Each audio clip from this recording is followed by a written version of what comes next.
Muy buenas a todos y bienvenidos un día más a mi aterradora biblioteca. Por si no me conoces me presento, mi nombre es Nekane Flisher y cada semana, si todo va bien, traigo a este canal los misterios más impactantes de la historia. El caso de hoy, ladies and gentlemen, lo habéis elegido vosotros. Y es que hace unas horas publiqué en Instagram una encuesta y ganó esta opción. Así que el que se queje, oye, my friend, haber votado, not my problem. Antes de empezar, quiero comentaros algo, y es que este caso, al leer el título pensaréis que es muy antiguo. 1500, 1600, pero dejadme deciros algo. Si pensáis eso, os estáis equivocando. Porque el caso que os traigo ocurrió en 1928, en Pensilvania, Estados Unidos. Y no fue precisamente un caso aislado, ya que antes y después hubo muchos crímenes parecidos. Gente que perdió la vida por ser acusada de lanzar maleficios. Aviso, para este vídeo tenéis que tener la mente muy abierta porque hablaremos de creencias religiosas, de creencias mágicas, así que por favor os pido que tengáis la mente muy abierta y que los comentarios que dejéis sean lo más respetuosos posibles. Dicho esto, ya estáis avisados, así que continuamos. Y cuando os cuente la historia os vais a quedar de piedra, así que si queréis saber qué pasó exactamente, ya sabéis. Apagad todas las luces, cerrad todas las puertas y poneos cómodos, porque aquí empiezan vuestras nuevas pesadillas. Y bueno, y así más, empezamos.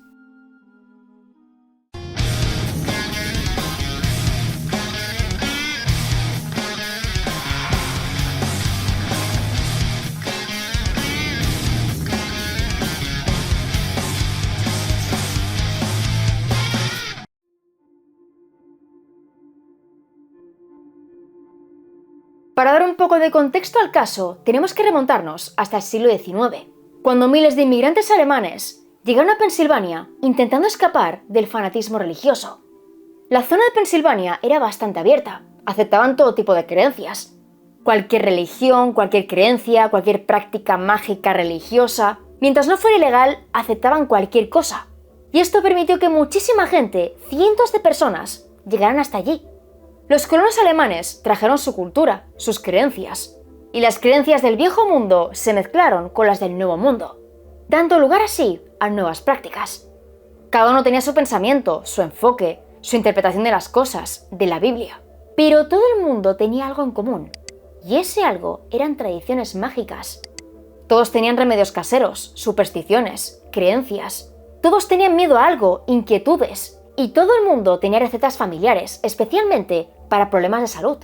Los típicos pucheros, las típicas sopas, pero también ungüentos para todos los males. Dolor de cabeza, de barriga y también para problemas económicos y sociales. Típicos amuletos para colgarse en el cuello, no pasar bajo una escalera, no mirarse en un espejo roto, si alguien moría tienen que tapar los espejos. Todo el mundo tenía esas ideas, esas tradiciones, especialmente en las zonas rurales. Y en otro extremo de la magia popular, la magia tradicional, se encontraba el powwowing, el cual consistía en realizar curaciones mágicas a través de un don que Dios te había dado.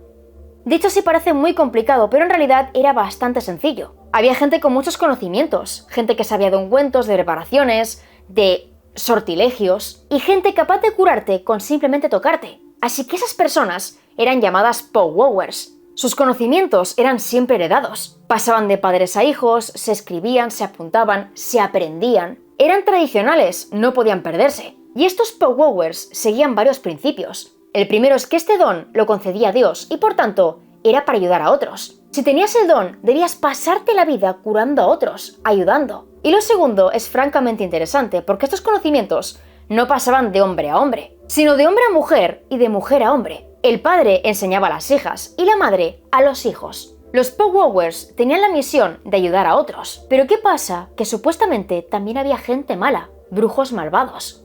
Gente que lanzaba maleficios, hechizos y cuyos poderes supuestamente se los entregó el diablo. Pero esta parte de la historia parece más leyenda que otra cosa. Había muchos enfrentamientos distintos, acusaciones, pero al final del día todos decían que eran buenos y que todos eran powwowers.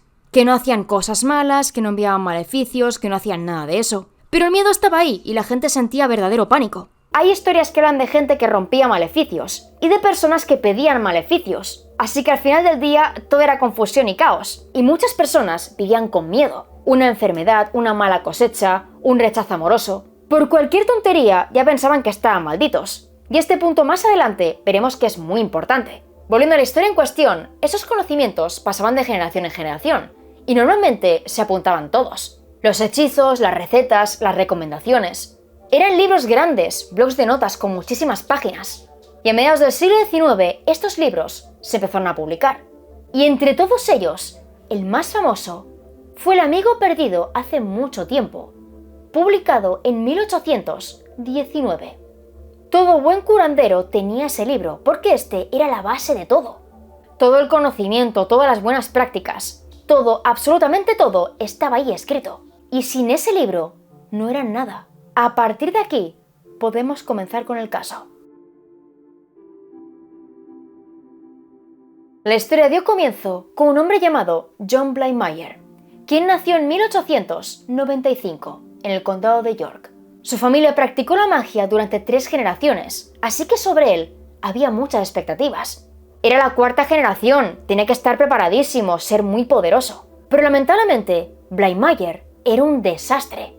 Con solo 7 añitos preparaba muchísimos remedios. Aprendía recetas, hechizos, era muy extrovertido, muy echado para adelante. Pero cuando fue creciendo, todo fue un desastre. Tenía una salud muy frágil, enfermaba muy a menudo y en el colegio no sacaba buenas notas. Y no es que solo fuera mal estudiante, sino que su coeficiente intelectual estaba muy por debajo de la media. Era mal estudiante, hacer amigos no era lo suyo, el campo tampoco era lo suyo, la magia tampoco. Su familia no sabía qué hacer con él y Blymayer empezó a pensar que había una sombra encima de él.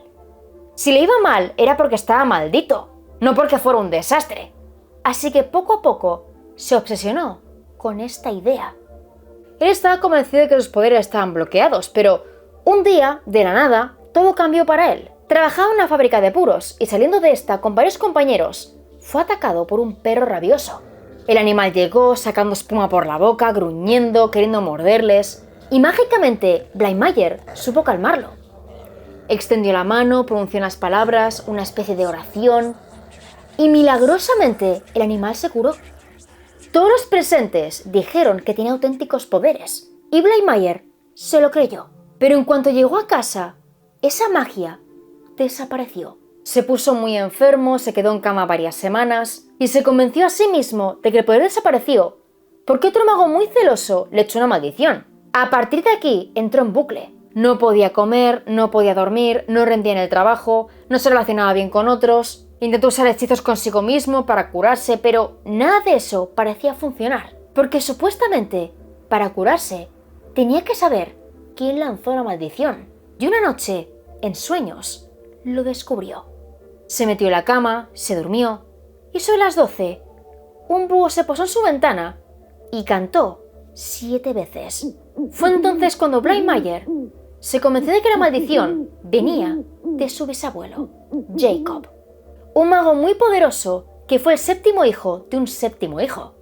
Lamentablemente, su muerto lanzó una maldición, él no podía luchar contra eso. Lo único que podía hacer era huir de esa casa, alejarse de la familia, del cementerio, de los restos de Jacob. Tenía que irse lo más lejos posible, y desde entonces empezó con su manía persecutoria. Según él, todo el mundo estaba en su contra, todos le deseaban mal, fracasaba por maldiciones, por males de ojo. Pero lejos de casa se calmó un poco durante un tiempo. Se casó con una mujer llamada Lily, tuvo 2 hijos, pero esos 2 hijos fallecieron siendo muy pequeños. Y con estas muertes, su obsesión llamó a la puerta otra vez. Piensa que le siguen maldiciendo, que su mujer está implicada, que ella es la culpable, y está tan obsesionado que recurre a un brujo local llamado Andrew Lenhart.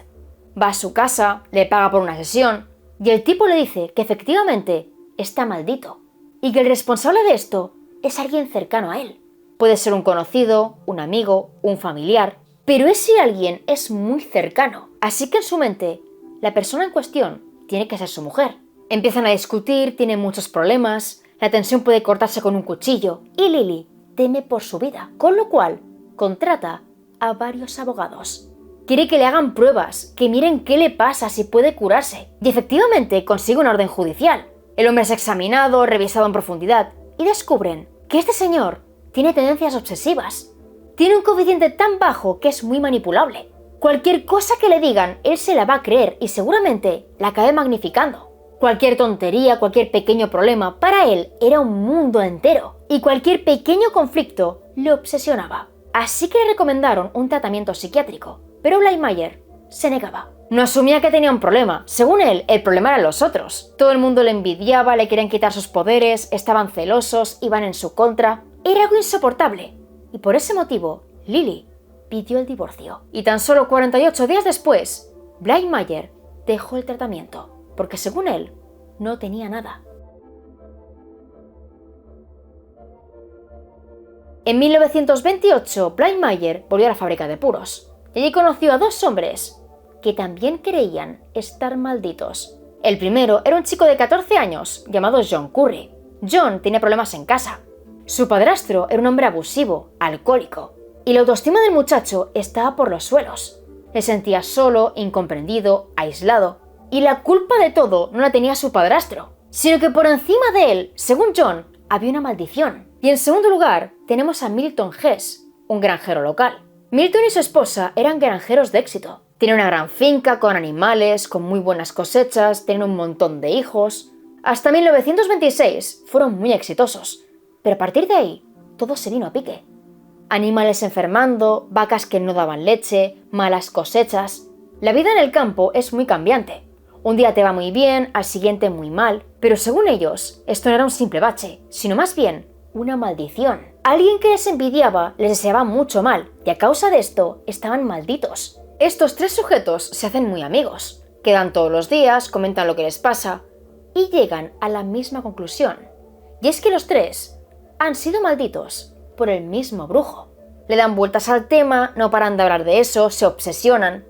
Y Blind Mayer se convierte en el líder. Toma la iniciativa, crea varios planes y se le ocurre ir a ver a una bruja para que ésta le diga quién les ha maldecido. Busca información, las brujas más conocidas, las más respetadas, y descubre a Nellie Knoll, más conocida como la bruja del río Marieta. Va a su consulta, le cuenta lo que le está pasando, le pide ayuda, y Nellie le muestra un ritual. Le pide que extienda la mano, que se ponga encima un billete de $1, que lo tape con la otra mano y que cierre los ojos, que se relaje, que se concentre y que en su mente aparecerá el rostro del brujo que lo ha maldecido. Y en pocos instantes, en la mente de Blind Mayer aparece una cara, la cual es casualmente la del brujo más conocido y respetado de todo Pensilvania, Nelson Dietrich Regmayer. Su relación con Nelson se remontaba a la infancia, cuando Blind Mayer era solo un crío. Él siempre estaba enfermo y sus padres lo llevaban a casa de Nelson, el cual sabía todo tipo de curas. Le hacía rituales, le daba ungüentos y enseguida el pequeño se curaba. La reputación de este hombre venía de muy atrás porque toda su familia eran brujos respetados. Había una larga saga familiar y todos ellos eran muy exitosos. Eran gente generosa, atenta, muy entregada a la causa. Eran gente muy querida y Nelson era el más respetado. En 1928, Nelson estaba casado con Alice Cora Sheffa y con ella tenía dos hijas, Beatrice y Florence. La familia entera era encantadora, pero por desgracia tenían un pequeño problema. Y es que antaño los negocios eran en la misma casa. Las plantas de arriba eran para la casa, la vivienda, y las inferiores para el negocio. Montaban ahí la tienda, la consulta, lo que fuera. Pero Nelson tenía toda la casa para los clientes. Atendía a cualquier hora a cualquier persona. No tenía horarios. Y eso a Alice la ponía muy nerviosa, porque sentía que no tenía intimidad. En su casa siempre había gente, no podía estar tranquila, y las niñas se sentían muy incómodas. Así que a Nelson se le ocurrió una brillante idea, y fue construir otra casa en la otra punta para su mujer y sus hijas. La casa principal era para el negocio, para los clientes, y la otra para la familia. Él trabajaría en la casa principal, en el campo, con los animales, y después iría a casa con los suyos. Estaría todo bien separado y la familia sería muy feliz. Pero ¿qué ocurre? Que la gente habla, y de esta historia tenemos dos versiones. La primera versión es la que os he contado, la que da la familia, y la segunda es la que cuenta la gente. Y es que en realidad Alice quería separarse de él porque Nelson era mala persona. Era un tipo muy alto, de casi 2 metros de altura, con una voz muy grave, un tipo huraño que rechazaba a la gente, que no quería saber nada de nadie, que era alcohólico. Pero lo que viene a continuación no encaja con esta versión. Y es que la gente que le conocía, fuera de la familia, decía que las puertas de su casa siempre estaban abiertas y que todo Pensilvania lo sabía perfectamente. Volviendo a Blind Mayer, él estaba convencido de que Nelson era un monstruo, que era mala persona, demoníaco, retorcido, lo veía capaz de todo y le pidió a la bruja el remedio para esa maldición. A lo que ella le dijo que iba a ser muy sencillo. Tenía que ir a casa del brujo y robar 2 cosas. La primera era un mechón de su cabello y la segunda era el libro que todo curandero debía tener en su poder. El amigo perdido hace mucho tiempo. A partir de ahí, debía enterrar las 2 cosas a 6 pies de profundidad. Después de eso, no habría maldición y los 3 amigos serían libres. El 26 de noviembre, Blightmire y Curry iban a ir a Regmeyer Hollow, que era la zona en la que estaba toda la familia de Nelson. Pero ¿qué pasa? Que no tenían coche. Así que fueron a la granja de Milton Hess y le pidieron que por favor los acompañara porque él tenía coche. Dice que él no puede ir, que tiene mucho trabajo, pero en cambio envía con ellos a uno de sus hijos, concretamente a Clayton. Clayton saca el coche, los lleva hasta allí y la primera parada es la casa de Alice, esposa de Nelson. Le preguntan por su marido y la mujer les indica dónde está la otra casa. Y ya desde allí van a su destino. Clayton para el coche, los deja en la puerta y cuando ellos bajan arranca el motor y se marcha. Cuando llaman a la puerta, Nelson está encantado de recibirlos. Les ofrece té, pastas, responde a sus preguntas. Es francamente amable y John Curry se queda en shock. Físicamente es un hombre muy alto, muy fuerte, con una voz muy grave, pero su forma de comportarse es completamente diferente a lo que proyecta. Se ve un hombre amable, muy cercano, carismático, y cuando cae la noche, les ofrece quedarse en su casa sin pagarle nada. Prepara un cuarto en el sótano, los invita a quedarse, les da la cena, pero cuando se queda dormido, estos hombres se ponen manos a la obra. En mitad de la oscuridad buscan el dichoso libro, y al no encontrarlo, deciden cortarle el cabello. Es entonces cuando Blightmire siente mucho miedo. Ve a Nelson muy grande, muy fuerte, cree que puede despertarse, golpearlos. Entra en paranoia y por tanto, paralizan el plan. Se meten en la cama, se duermen y a la mañana siguiente desayunan con Nelson y se van. Vuelven a la casa de Milton, a la granja, y allí cuentan que no han podido. Dicen que Nelson es un monstruo, que es gigante, que da mucho miedo, que tiene mucha fuerza, y le piden a Milton que vaya con ellos. Pero este hombre se lava las manos otra vez. Dice que él no puede, que está muy mayor, que tiene mucho trabajo. Y en su lugar envía a otro hijo, Wilbert J. Hess, de solo 18 años. Wilbert era un chico alto y fuerte y en toda su vida jamás salió de la granja. Esa granja era toda su vida, no conocía nada más. No se hacía preguntas, no tenía inquietudes, era un chico muy limitado. Así cuando le dijeron que tenía que robarle a un brujo, él directamente se lo tomó como si fuera la guerra. Él sube al coche con estos hombres, arranca el motor, va a la casa en cuestión y llegan a su destino la tarde del 27 de noviembre, cuando el sol se estaba poniendo. Nelson en aquel momento acababa de atender a su último cliente y su intención era irse a casa con Alice. Pero al ver a estos hombres pensó que necesitaban ayuda. Le recibe sonriendo, los invita a pasar. Pero cuando les da la espalda, estos hombres le atacan. A partir de este momento, todo se difumina. Y cada uno de ellos cuenta una historia completamente distinta. Se acusan unos a otros, dicen que son inocentes, que no han hecho nada, que la culpa la tiene Blightmire, que Hess. No se ponen de acuerdo, pero lo que está claro es que alguien le golpeó la cabeza con tanta fuerza que le rompió el cráneo y después le estranguló hasta la muerte. Con Nelson sin vida, estos 3 hombres registraron toda su casa en busca del dichoso libro. Pero por más que buscaron, no lo encontraron y decidieron fingir un robo. Aunque eso de fingir no queda muy claro. Robaron todo lo que encontraron y finalmente vertieron queroseno sobre el cuerpo y le prendieron fuego con la esperanza de que toda la casa ardiera. Subieron al coche, se marcharon, pero a los pocos minutos el fuego se extinguió. Ya que al parecer el fuego fue iniciado encima de una trampilla debajo de la cual Nelson guardaba todo tipo de hortalizas. Tenía sacos de patatas, zanahorias y un montón de verduras con muchísima agua. Así que los fluidos apagaron el fuego.